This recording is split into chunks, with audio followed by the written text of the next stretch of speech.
Hello, everybody. This is Daryl Arnold, and I am the host of Power Talks, and it will be premiering on Preach the Word Network on Wednesdays, 5:30 p.m. Pacific Standard Time.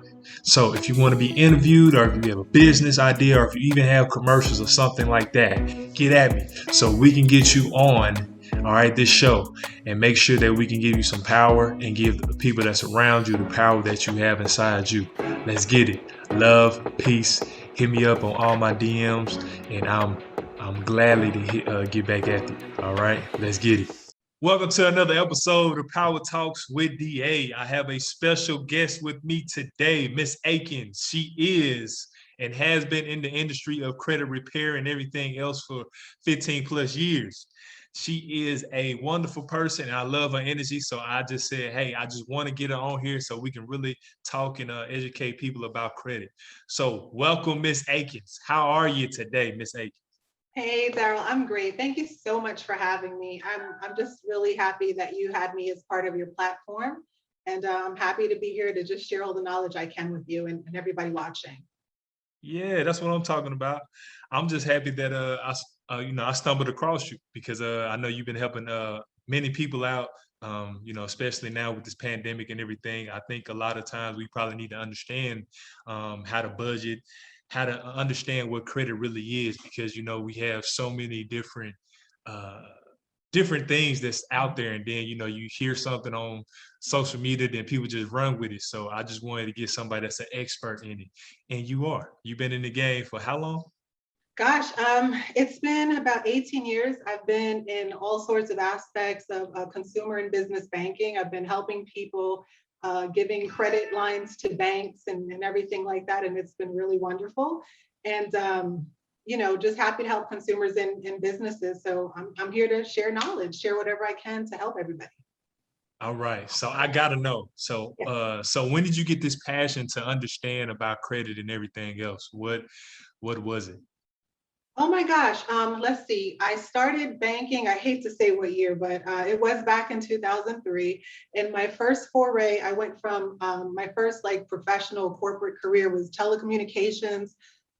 Did that for a while, jumped into banking, and I started my banking career out as a collections person. So I was the type of person that was calling you on the phone and saying, "Hey, you owe this. You didn't pay this bill this month, let's set up this payment." And that's when I started to see how much people overextended themselves. And, they just didn't understand. They probably had the best of intentions. Oh, I'm going to pay it off eventually. And things would happen, whether they lose a job or, somebody in the family got hurt, got sick, or something like that. And then, the money just wasn't coming in like before. So I noticed, that there were people that were kind of getting themselves using credit cards for everything. And that wasn't the way to go. So that's when I really started observing my own personal credit behavior. And, from there, everything that I learned across the different aspects of banking that over the past 18 years, whatever I can to share with people, I'm happy to do it. That is wonderful. I'm glad that you are doing it and you've been in the game so long. So yeah, that's so where are you from? I gotta know. Yeah, no problem. I'm a Jersey girl through and through, but I'm actually down in the Tampa Bay area of Florida right now. I've been living here for a few years now. It's hot, but it is wonderful. Can't go wrong with all the pretty water and the palm trees in Florida. What made you move from Jersey all the way to the South? Well, I had a few different spots that I was in between Jersey and Florida, and primarily I moved down to Florida and some other places along the Eastern Seaboard for work. So, throughout my banking career, I've had several different promotions and things like that, and I, get tapped on the shoulder. Hey, you're doing a good job with that. We need help in this sector. We're going to ramp up this location or what have you. We want you to go down there and help them out, and that's how I found myself in Florida. Man, so you've been all across the globe doing this, huh? I've been all across the globe, not doing this, but pretty much up and down the East Coast. I have been. And I feel like I've worked at all of the banks, but most of the major ones for sure. Okay, when you say major banks, what, Bank of America, Wells Fargo? All of those big name banks, the top four, I've worked there. Absolutely. So how was that experience being Black and everything else and a woman as well? Oh my gosh, the funny thing growing up, and I love that you asked this question because I think it's so important right now, right? Um, One of the things that I've heard, and you probably heard this too, which is probably why you asked that question, is that it's not easy to get an advancement or to get into leadership, whether it's a low level leadership or high level leadership as a Black individual, as a Black woman, as a woman who wears locks in her hair, braids, cornrows, afro. I will tell you, um, I've not had any type of VP position or anything like that, but I have worked at many banks.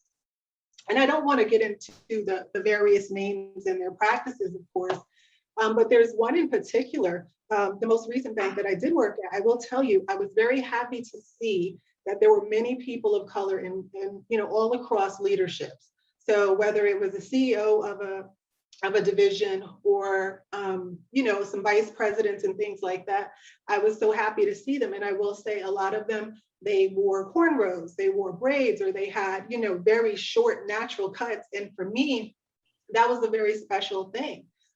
When I started my career at my most recent bank, I had an afro.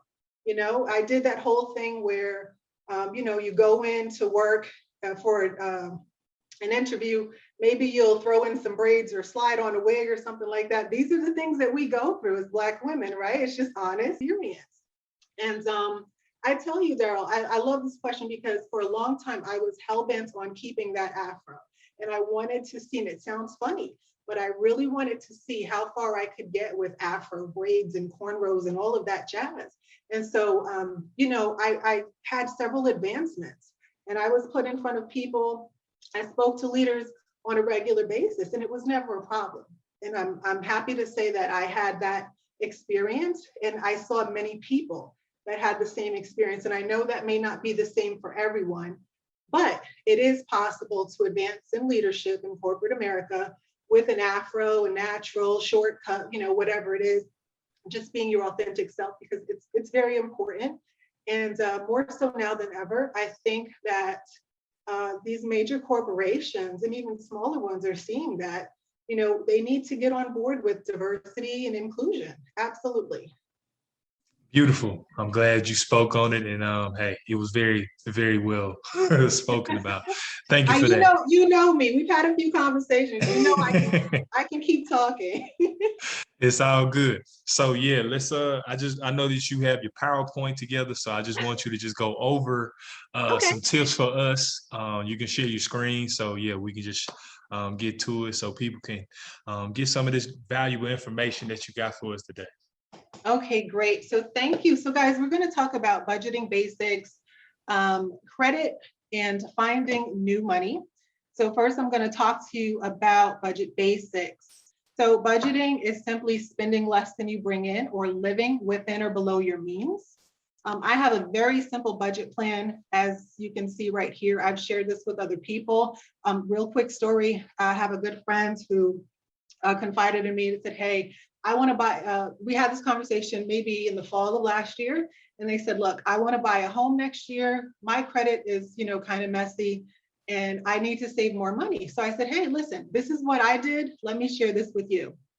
Simple budget plan, very simple. Just list your monthly expenses because you have to know what's going in, what's coming in and what's going out. You have to. So just list your monthly expenses.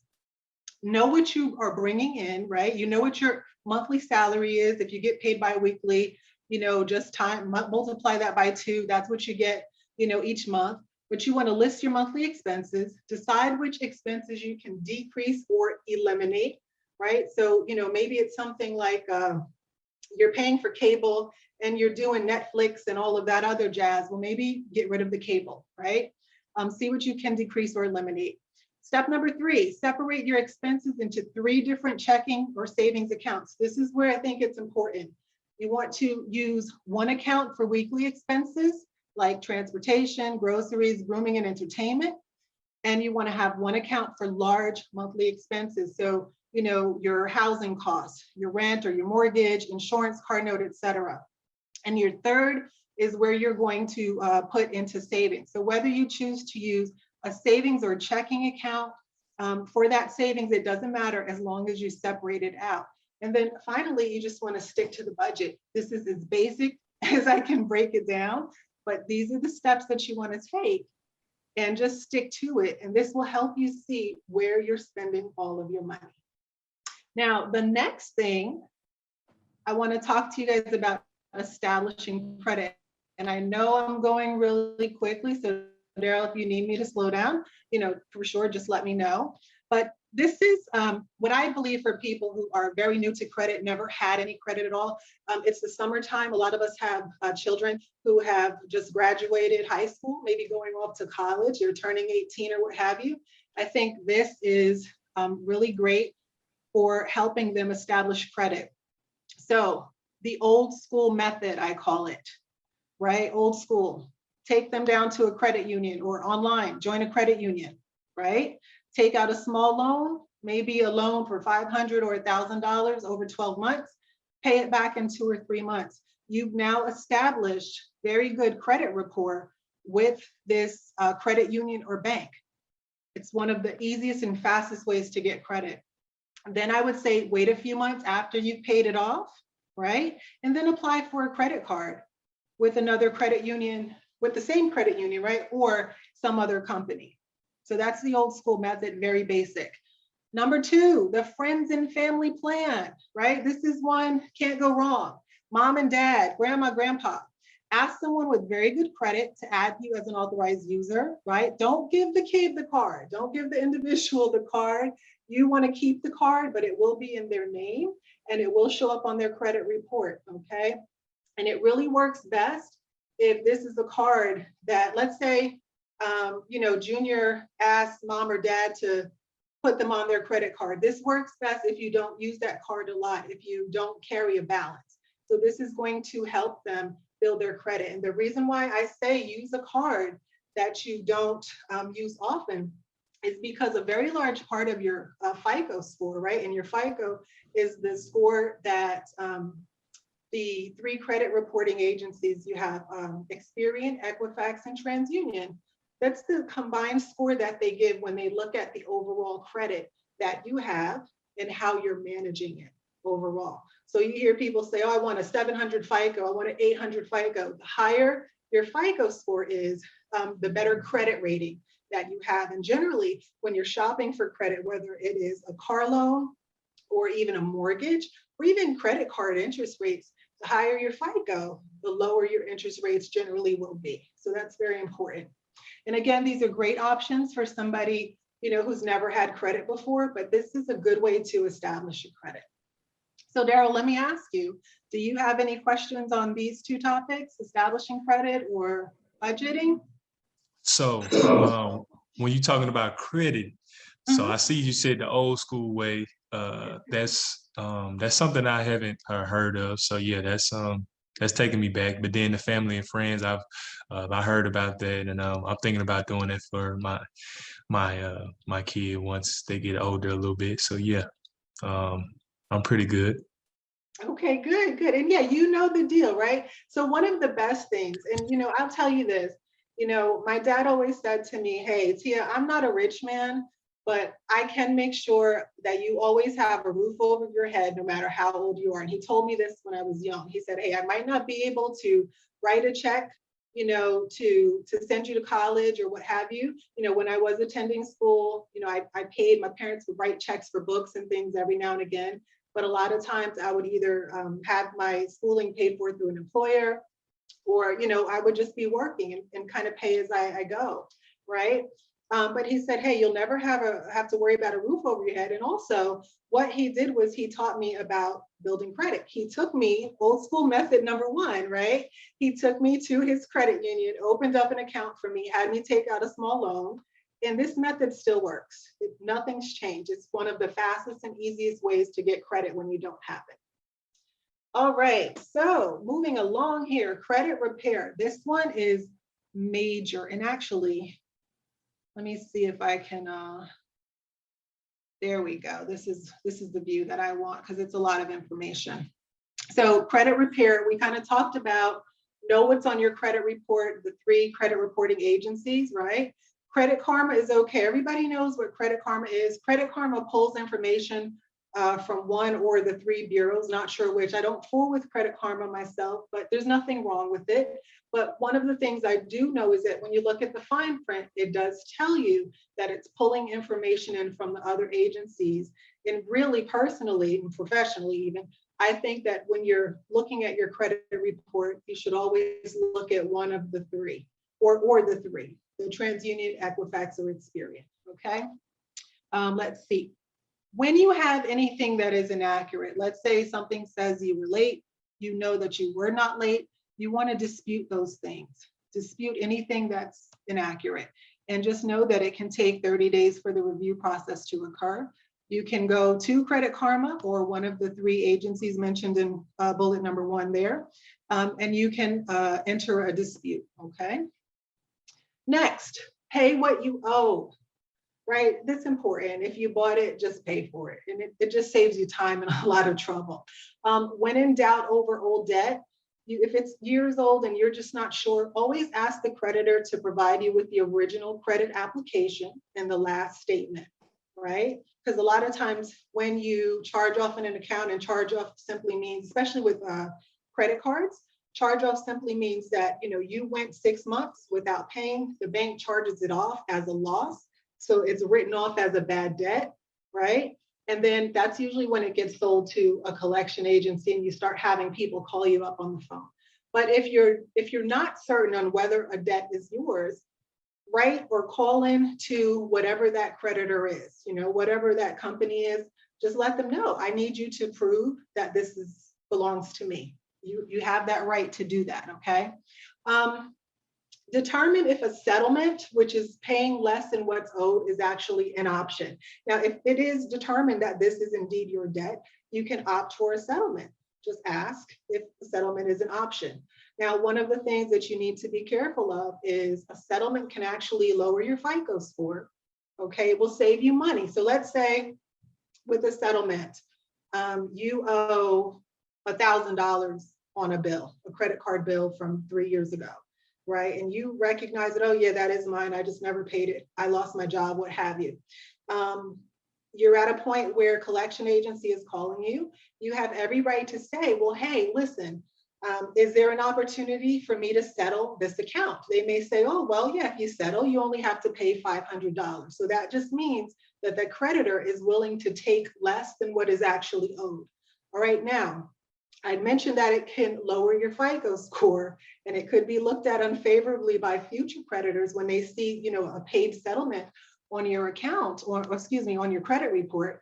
But another thing to know, whenever you settle an account, the difference, right, the amount that you do not pay, it is looked at as income.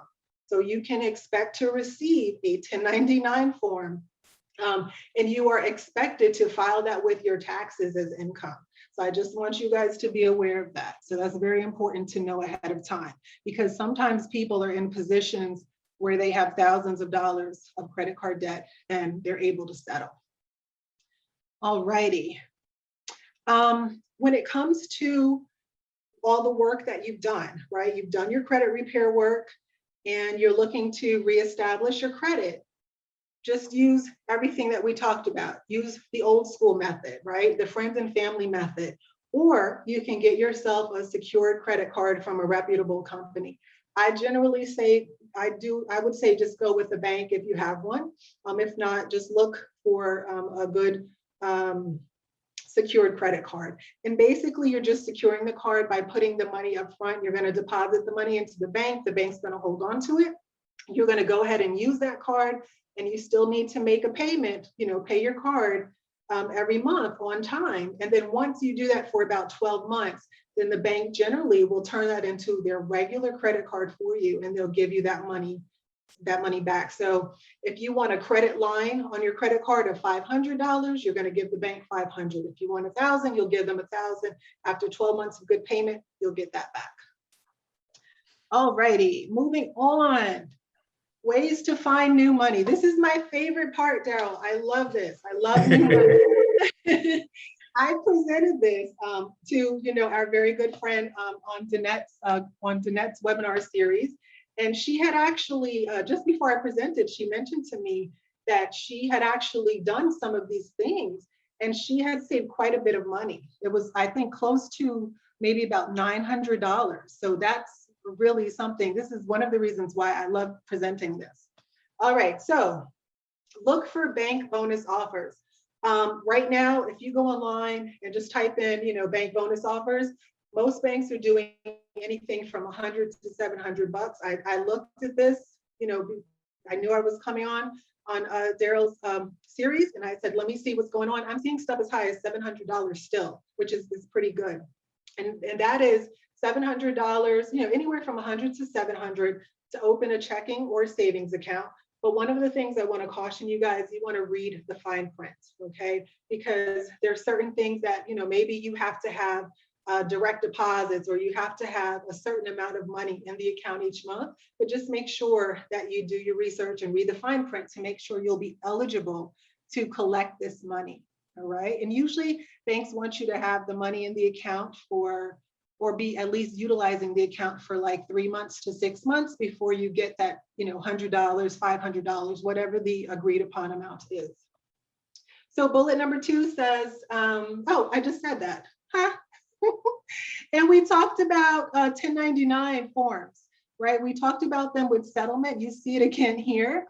Anytime you get some sort of offering from a bank, a bonus offer, you can also expect a 1099 tax form. But to me, let's say, for example, I open an account, 500 bucks is the amount that I'm getting for opening that account. And the tax liability on that 500, let's just say for argument's sake, I don't know what it is, but let's just say it's 50 bucks. I'm still up 450 bucks. I'm not going to worry about that 50. So I think it's an excellent opportunity to find some new money. All right, number 2, investment apps. This is a really popular app that's out there. It's called Acorns. It basically lets you round up the change for any purchase that you make, and it will invest it for you. So you can link your credit card and your debit card to Acorns. And over time, you'll see that this can make a really big a difference, right, in the amount that you invest. So here's an example. If you purchase a cup of coffee every day, and many people do, let's say you pay $3.50. If you go to a certain, high acidity coffee shop, you could be paying, like $8 or $10 for coffee. But let's say you're paying $3.50 a day, right, for coffee. What Acorns will do is take an extra 50 cents. So they're going to round it up to $4. They're just going to put 50 cents into your investment account. Now, if you're drinking a cup of coffee every single day, that 50 cents is going to be $182 for you. That's going to be invested. So don't feel like, hey, I don't have any money. I'm not sure where to find this money. This is a great way to find it. And this is only coffee. Think about lunch, groceries, gas, all of the purchases you make. And with the coffee example, you're getting 182 bucks that's invested for you. So this one is one of my favorites. And there's other apps. You don't have to just look for Acorns. Look for any other apps out there that you want to. But this is just an example. It's been around for quite some time. Now, I've talked a lot, but my next one, credit card promos. These are some of my favorites. This is not for somebody who's new to credit. Don't do this. I think that if you're more established with your credit and you tend to pay your credit card balance in full, this is something that you might want to fool around with. So your credit card promos. Promotional offers with these promos can be cash back, rewards, or both, right? Your cashback cards, they give you a percentage of each purchase. Always, like it says here on the screen, just read the fine print. Very important. Always read the fine print to know what you're getting into. Here's an example. 2% cash back on a $100 grocery purchase is $2, right? Generally, we buy groceries every week or every other week. So if you're buying groceries every week, every other week, over the course of a year, this is how much you can get just on gas and groceries. That's good money. This is money that if you don't have that specific credit card promotion, but you do use your credit cards anyway and maybe pay them in full, why not get money back for it? Why not get some rewards points, some gift cards, some cash back? It just makes sense. So I think this example, the credit card promos really works best if you have good credit, right? You've been doing everything well with your credit and you typically pay your balance in full. This is something that you might want to try. Daryl, that's all I got. Those are my tips and tricks, buddy.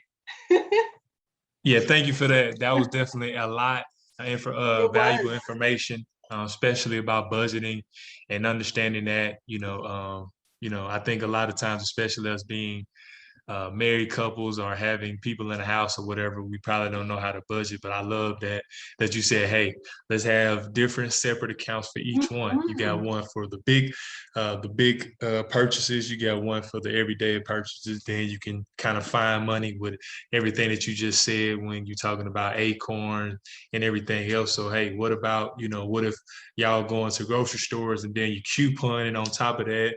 Exactly. Throwing the So now coupons, forget about it, right? It's you got awesome. digital, so because I know out here in California, Ralph's, they have like digital Friday. So Mm. they have the coupons on digitally Friday. So certain things may be on there or whatever the case may be. So just you gotta shop around. But yeah, Mhm. so that's good to know that you kind of get some of those offerings from the credit card or other places, so you can kind of find some of that money that you want or you need at certain times, and Yeah. then just pay taking back for some of the expenses that you already have, and then understanding that, hey, okay, I can do this, and having that confidence, so now you won't be just so overwhelmed, and it kind of help you out mentally too. You're like, okay, so yeah, I know where this money is at because I know what I'm doing. I have everything in order. So yeah, I think this is great to have because it limits all the chaos that we may have as people. Absolutely, right. And we all have very busy lives. So there has the potential to be chaos, like you said, right? So yeah, when you can see it, when you know where it's going, and then you can see those savings accumulate, you just feel good. And so when we started, I talked about a young lady that I started working with, with the budgeting because she wanted to buy a home. She has like 2 items left on her credit report. I think one she's going to settle, and she's going to be going for a pre-approval letter for her mortgage. So she should be in her new home in a couple of months. I mean, those budget tips, breaking it down and cleaning up your credit, it's really important. Having good credit is really important. Whether you choose to use credit cards or not, I say this: if you don't have money, but you have good credit, you can get anything you want. That is my firm belief. You may not have the money, but if you have good credit, you can get it. Yes, thank you for all your tips and everything. It was a pleasure to bring you on, and I would love to see you back so you can give us some more tips. Thank you for coming. Thank you, Daryl. My pleasure. Take care. All right, peace and love, everybody. That's another episode of Power Talks with DA. Hope you learned something and you got your pen and paper out. Peace. Hi, thank you for tuning in. That was an episode of Power Talks DA. I'm glad that you joined in. Please spread the word. Also, we have our Instagram page that you can comment and say, "Hey, I love that topic, and I wanted to discuss it more." Or you can just leave us a DM if you have a commercial or if you want to be interviewed on this show. That is all I have for you today. Y'all have a lovely and blessed week. See you next week. Tune in. Peace and love.